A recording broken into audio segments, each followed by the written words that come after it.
Hello and welcome again to Sage's Tabletop Talks. I'm Sage, and I want to talk about tabletop gaming. I was about to say talk with you, but you don't really interact back unless you leave comments, which I happily encourage all of you to do. Anyway, today I'm going to talk to all of you about magic. Ooh, magic. Ooh. And this is kind of where I was going to make this one video of magic and martials and kind of how they interact, which I think each magic and martial systems could be their own video, and also I can turn one video into three for content. But anyway, so when I'm talking about magic in these games, I'm not. Magic is more than just spellcrafting. For example, science fiction games often have what would effectively be magic. And I'm not just talking about Shadowrun and their shamanistic and hermetic traditions. I don't remember. Shadowrun kind of sucks. But, Shadowrun people are going to get mad at me now. But, things like the Matrix and the technology all have very magic-like functions. And what I mean by that is it's really where a lot of magic systems have issues. And that is, you kind of have this thing that can hand wave problems away. And now certain games incorporate that with a lot more efficiency than other games do.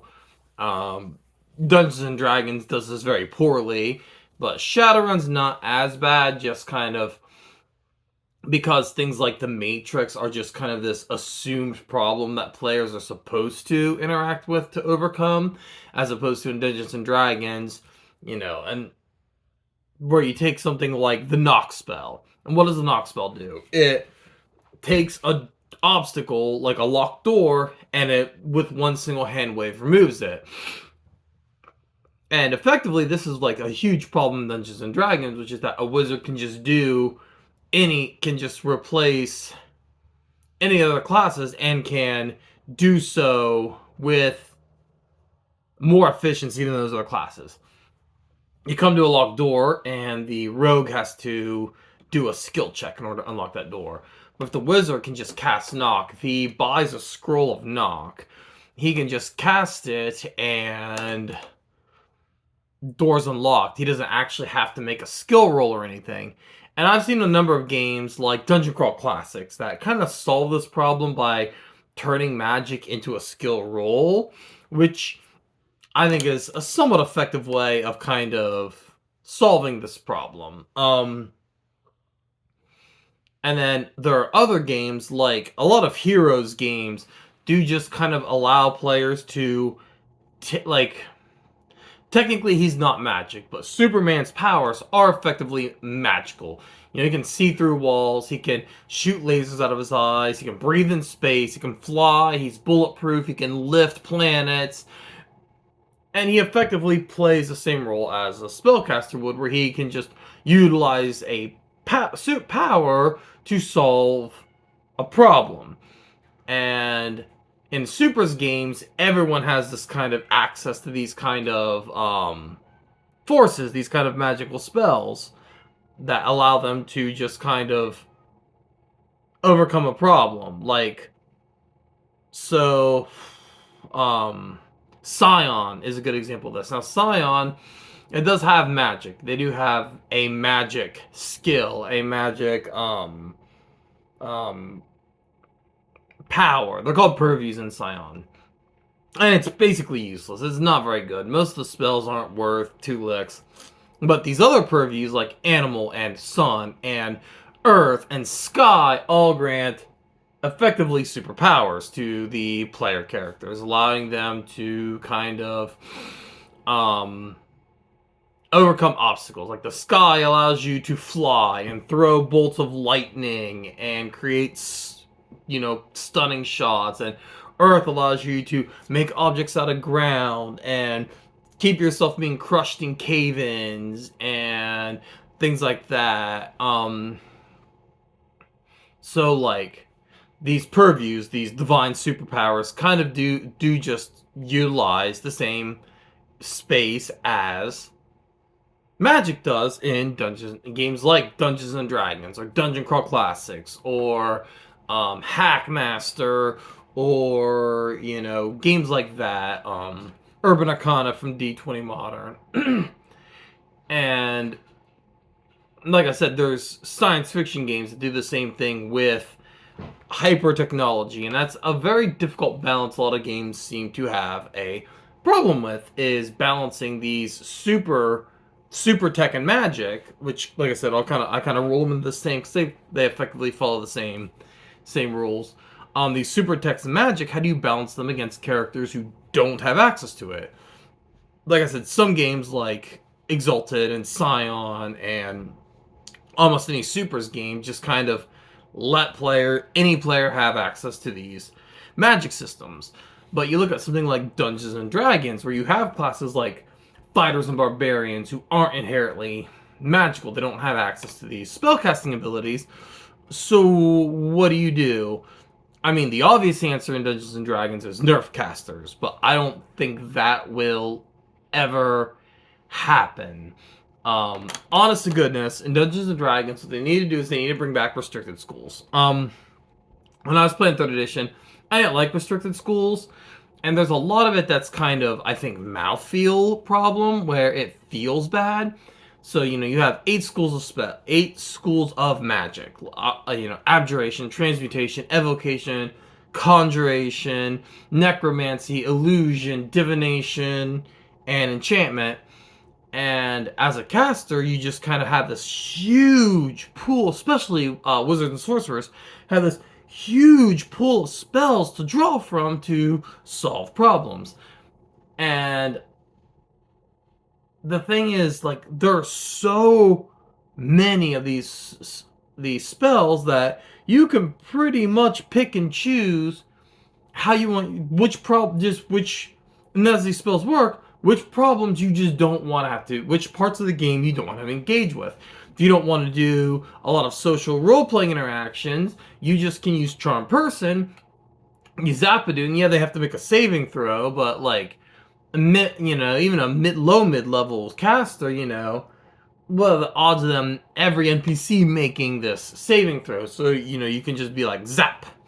And of course the DM can cheat the rules, but I'm going to do a series of I'm going to do a video that's a series of common D&D questions that only need single answers, but as a DM, you can cheat the rule, but like, at that point, the players have access to this toolkit, and you are secretly telling them they can't use it. Now, by all means, I do think that DMs are within the rights to ban certain spells. You could ban Talk with Dead because you think that Talk with Dead solves too many mystery problems, especially if you're running a high-intrigue game. That's likewise, I could see wanting to ban spells like Charm Person, Friends, things like that, because it's like you feel like it completely negates any form of social roleplay. Players, and this really comes down to the same problem with restricted or forbidden schools of magic. So I have this huge toolkit, and now it's like, okay, pick 2. Well, in old editions, whatever you specialized in. So if you were specialized in necromancy, it was like enchantment and evocation. I don't remember exactly what it was, but you didn't get a choice. And then 3rd edition came along, and it just gave you a choice. Pick 2 schools, 1 necromancy. Necromancy kind of sucks in D&D. But sucks for PCs. NPCs it works for. But anyway, you pick 2 of these that you don't have access to. Now, how do you fix that? And the answer is, honestly, let the players pick which ones they do have access to. So let's say you build a wizard, and say the players have to specialize in a school. Just say, okay, as a wizard, you specialize in a school. So you specialize in divination. Okay, so now obviously you have access to the divination spell school. Be like, okay, now choose 5 others that you have access to. So now you can pick evocation. You can pick transmutation, because you should always pick transmutation. Transmutation is so powerful of a school. But you see what I'm saying? Like, now you're still down to schools, but you feel additive as a class instead of subtractive, instead of negative. You feel like, you picked a school and you have added 5 things instead of having 2 taken from you. Because that's kind of the vibe you get right now, is you have 8 schools and now you pick 2 that you have to get rid of. And other classes don't really have that vibe. It's not like a fighter has access to all martial weapons and then has to choose 2 he doesn't have access to, which, once again, there's easy choices there. But you kind of see what I'm saying, right? Where it's a vibe check, honestly. Like, so I think the solution is to have the players pick from the pool instead of pick from the pool to be taken away from them. Once again, this is not strictly a D&D thing, because I've seen other games do it, like Hackmaster is kind of the same way. And then there's other games like Fate that just kind of don't really have spells. You just know magic, and then it's kind of how it is. Or GURPS, where magic is just an absolute nightmare. But it's still very much the same thing, where, like, honestly, what D&D needs is to remove half the spells anyway, like knock, like dominate person. So since this is the magic, I will talk to you about necromancy and why necromancy sucks. First of all, the idea of having an army of skeletons. I think you get 2 hit die of undead per level, I believe, is the rule for animating skeletons. At least I think that's what was in 3rd edition. Probably very similar in 5th edition, in Pathfinder. But honestly, having 8 hit dice of skeletons follow you around, first of all, is a logistical nightmare for any DM to run. It's the same issue with followers and henchmen, except for your skeletons are just not as good as followers and henchmen. Secondly, whatever you have summoned walking around with you from, your zombies, a conjurer can conjure creatures that are far, far more powerful than any undead you can make with your raise dead. Raising dead just kind of sucks. It just very much pales in comparison to what conjurers can do with their conjurations. The other big thing that necromancy has are debuffs. Now, why is that bad? And the answer is because debuffs just aren't as first. So look at, let's say, a necromancy spell that lowers an opponent's strength by 4 points. So what I've effectively done is lower their damage and their accuracy by 2, with melee attacks by 2 points. Or I can use transmutation to buff a fighter, granting him +2 strength, adding 2 accuracy, 2 damage to him. I could also give him a boost to AC, just a similar spell. Give bull strength on my fighter, granting him +2 to damage, +2 to accuracy. Now, first of all, that when I cast that spell on that fighter, when I cast bull strength on that fighter, it succeeds. Like, I can just cast the spell and it works. Casting it on an opponent, casting Withering on an opponent, they make a saving throw. So I cast that spell. It's very much within the realm of possibility that they might save, and my spell's now wasted. I've wasted a turn. They still get their same stat boost. They're not down anything. So I've effectively done nothing to combat versus buffing my fighter, which guarantees its combat. The other thing is, I think they reduced the spells in 5th edition. I'd have to reread. We actually haven't played 5th edition in a while. But, if you buff a fighter, let's say for 10 minutes, that fight lasts 2 minutes. He might be able to carry that on into another fight, or at the very least, carry that in long enough to get a little bit in the dungeon, and then use that strength to do something like, let's say, break down a door, or bend a barrier, or something of that nature. You cast that debuff on an opponent, lasts 10 minutes, let's say, and 2 minutes in that fight, it's gone. So you've lost 8 minutes of debuff versus the 10 minute, the 8 minutes that fighter gets to keep, whether he gets to utilize it or not. You still have it as that option. Um, and then some of the older editions, like Bull Strength lasted for like an hour per level. In third edition, an hour per level. A level 4 caster gave a fighter a Bull Strength for basically an entire dungeon. Yeah,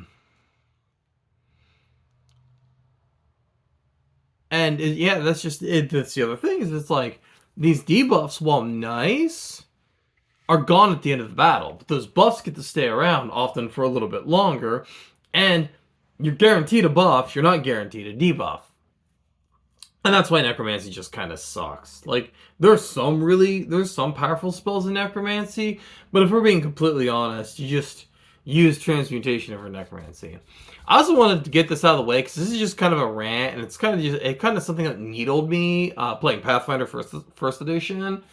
So in Pathfinder first edition, there was this idea where a fighter would, because a fighter, they ended up getting this thing where they would just sunder everything, sunder backpacks, sunder, fucking, suspenders, make people's pants fall down. It got really stupid really fast. Which I hate to say it, but that's kind of the MO of Pathfinder, was a lot of things got really stupid in it really fast. I almost have to do a review of Pathfinder First Edition, and one of the biggest problems I had with it that actually kind of infuriated me, but this is another issue, and I'll probably bring it up again when I talk about Pathfinder, but this idea is like, I will sunder your material components bag, wizard, which I agree that wizards need debuffed, but so what you're telling me is my wizard, who's using a magic, so he's got this material component bag that's got bits of bat shit, it's got spider webs and eggs and feathers and bits of, charcoal, and it's got a bean because the spell Gust of Wind requires a bean to cast because it's literally just a fart joke. The spell Detect Thoughts requires a copper coin, penny for your thoughts. Like, if you look at the material components, they're all just jokes, which is kind of awesome. But so it's like, I cut this bag open. So this bag I have that is filled with random this or that's. They, sunder it and everything, so I can't cast spells. But you're telling me, because remember, in D&D now, every turn lasts 6 seconds, because the D&D is not a very well put together game, if we're being honest, from a logical, but absolutely from a logical standpoint, D&D is a very poorly put together game. So now all my shit falls out, but you're telling me in 6 seconds, when I need a pinch of charcoal to cast Fireball, I'm going through this thing of spider eggs and chicken feathers and, beans and copper coins and crap like that to get that bit of charcoal to cast that spell. That's not happening. Well, that means that my character has to have like a whole bandolier of pouches with these different materials in it. Which means that if you sunder my material component batch, you've just taken one component away from me, not multiple. Material components don't really matter anyway. They literally were just there to make a joke. But anyway, and if you disagree with me, please let me know in the comments if you think this isn't how it works. But I think the only the only way that magic really works is so wizards in Pathfinder set their spells a little bit less in Dungeons and Dragons, but this sunder shit isn't nearly as much of a problem in 5th edition as it was in Pathfinder 1st edition. But, so when you set your spells, because you prepare spells, so the wizard would be like, okay, today I'm going to prepare Knock, Identify, Magic Missile.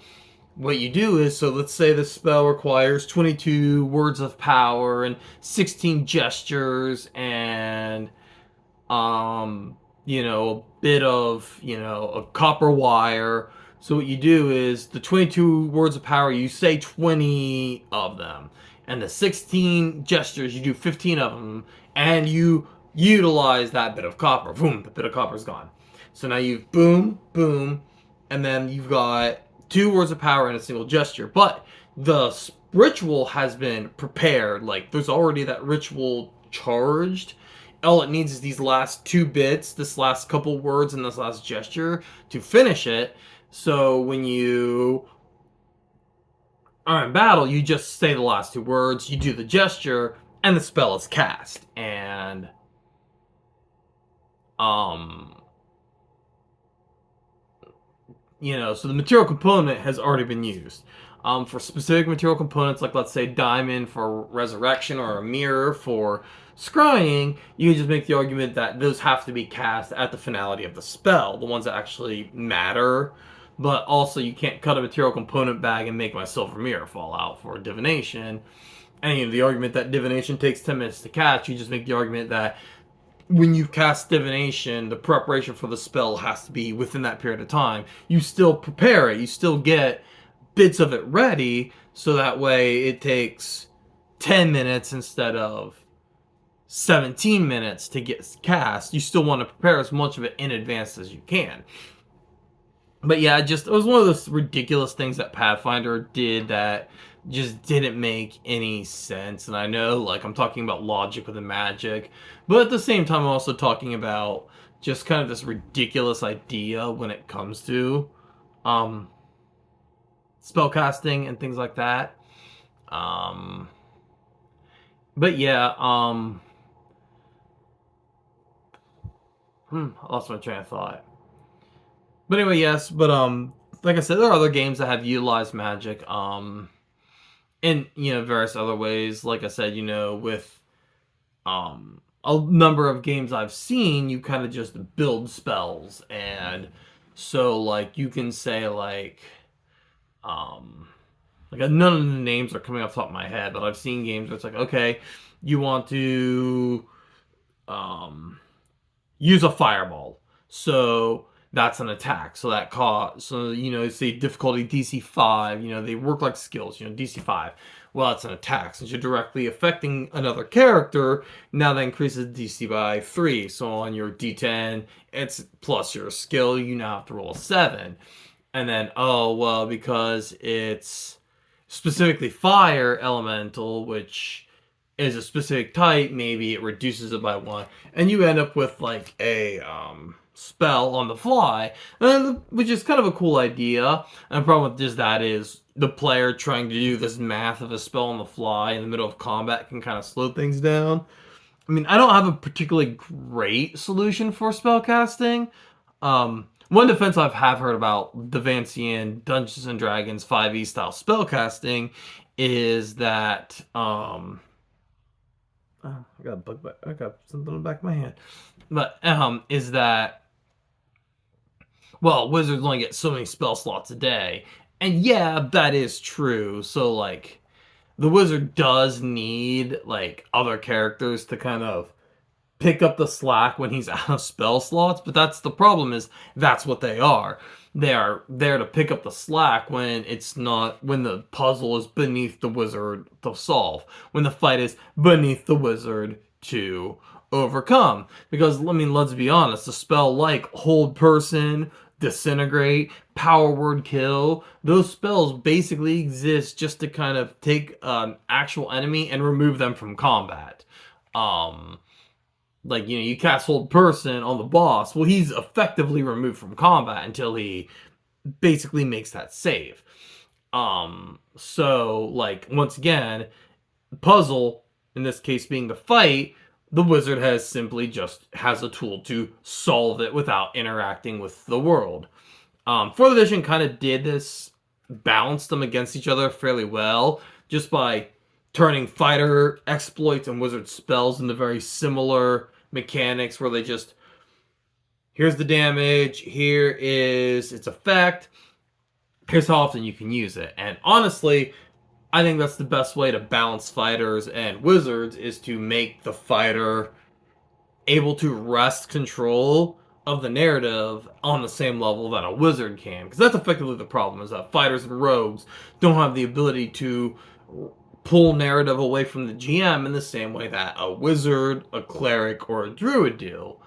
I think that 4th edition went a little too far by making Fireball and Whirlwind Attack just kind of near identical abilities, but I get where they were coming from.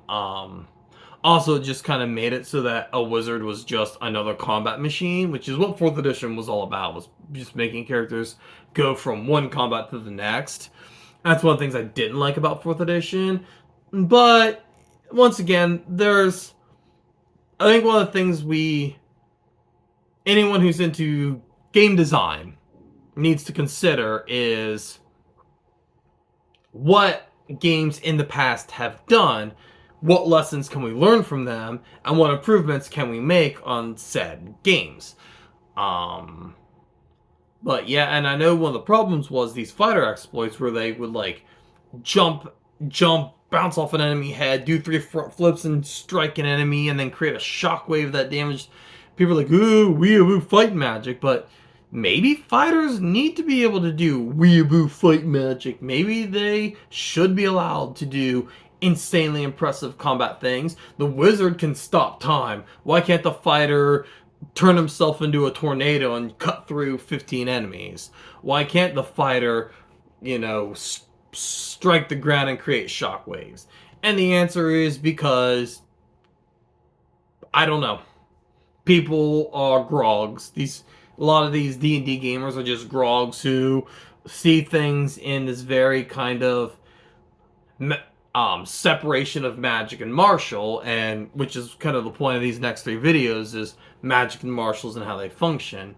But I don't know. I guess weigh in on your thoughts, and of course, as our channel is trying to grow, if you know anybody who would find these videos interesting, by all means share them with them. Comment, because we tend to read the comments that get placed in these videos, and I will happily respond to any questions or any ideas that you guys have. So I'm working on some game design, so I've got a couple of games I'm working on game design. So any opinions or thoughts you guys have on these videos and my thoughts on game mechanics, I would absolutely love to hear. But anyway, I guess I will see you guys next time. Mwah.